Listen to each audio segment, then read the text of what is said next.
సాయిబాబా. 1938లో బాబా భక్తుడైన కేశవ్ గవాంకర్కి ఒక కల వచ్చింది. ఆ కలలో బాబా దర్శనమిచ్చి, అబ్బాయి, నా నుంచి నీకేం సహాయం కావాలి? ఇక నుంచి రామనవమి ఉత్సవాలకి నాకు ఒక ఉయ్యాల కట్టు అని అన్నారు. బాబా ఆజ్ఞ ప్రకారం డాక్టర్ గవాంకర్ ఒక అందమైన ఉయ్యాలను తయారు చేయించాడు. ఇక దానికి తగిన సుందరమైన రాములవారి విగ్రహం సంపాదించడమే మిగిలింది. స్నేహితులు, బంధువులు అందరూ కలిసి 2 నెలల పాటు చిన్న పెద్ద అన్న తేడా లేకుండా చాలా విగ్రహాలు చూశారు. కానీ ఉయ్యాలకు తగిన విగ్రహం మాత్రం దొరకలేదు. ఇక చేసేదేమీ లేక రాముల వారి చిత్రపటాన్ని ఉయ్యాలలో పెడదామని నిర్ణయించుకొని చిత్రపటాన్ని తీసుకొని వచ్చారు. హిందూ క్యాలెండర్ ప్రకారం మొట్టమొదటి రామనవమి ఉత్సవాలు చైత్రశుద్ధ పాడ్యమి నాడు ప్రారంభమయ్యాయి. కానీ గవాంకర్కి మాత్రం తృప్తిగా లేదు.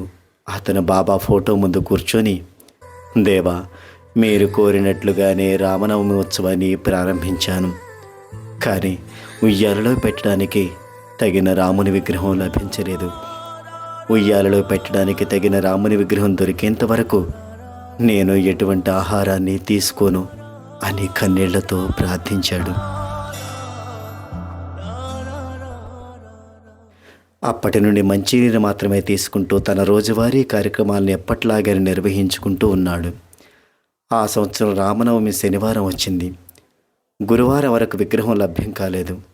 ఇక 2 రోజులే మిగిలి ఉన్నాయనగా గవాంకర్ యథాప్రకారం తన క్లినిక్కి వెళ్ళాడు. ఆ రోజు పేషెంట్లు చాలామంది ఉన్నారు.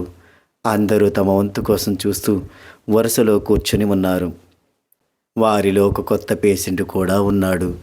అతనిని అంతకు ముందెన్నడూ డాక్టర్ గవాంకర్ చూడలేదు. అతను చొక్కా మీద కోటు ధరించి ఉన్నాడు. తలకు పాతకాలపు తలపాగా, కాళ్లకు పాతకాలపు బూట్లు ఉన్నాయి. గవాంకర్ అతని దగ్గరికి వెళ్ళి ఆరోగ్యం గురించి అడిగాడు. నా వంతు వచ్చే వరకు నేను వేచి ఉంటాను అని అతను సమాధానమిచ్చాడు. తర్వాత అతని వంతు రాగానే అతడు గవాంకర్ ముందుకు వెళ్ళి నిల్చున్నాడు. అతను గవాంకర్ చేతిలో ఒక ప్యాకెట్ పెట్టి, ఇక వెళ్ళి వస్తాను అని చెప్పి వెళ్ళిపోయాడు. గవాంకర్కి క్షణకాలం పాటు ఏం జరుగుతుందో అర్థం కాలేదు. తర్వాత తన చేతిలో ఉన్న ప్యాకెట్ విప్పి చూశాడు. ఆశ్చర్యంతో అతని కళ్ళు పెద్దవయ్యాయి. అది శ్రీరాముల వారి విగ్రహం. అంత సుందరమైన విగ్రహాన్ని చూసి ఆనందంతో ఉబ్బితబ్బిబ్బయ్యాడు అతను.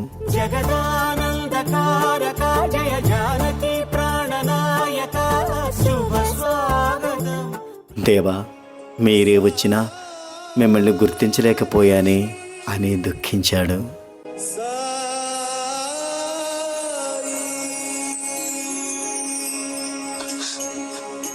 ఆ తదుపరి కుర్లాలో ఉన్న వారింటిలో అప్పటి నుండి కేశవ్ గవాంకర్ కుటుంబ సభ్యులు ప్రతి సంవత్సరం శ్రీరామనవమి ఉత్సవాలు చేస్తూ ఉండేవారు.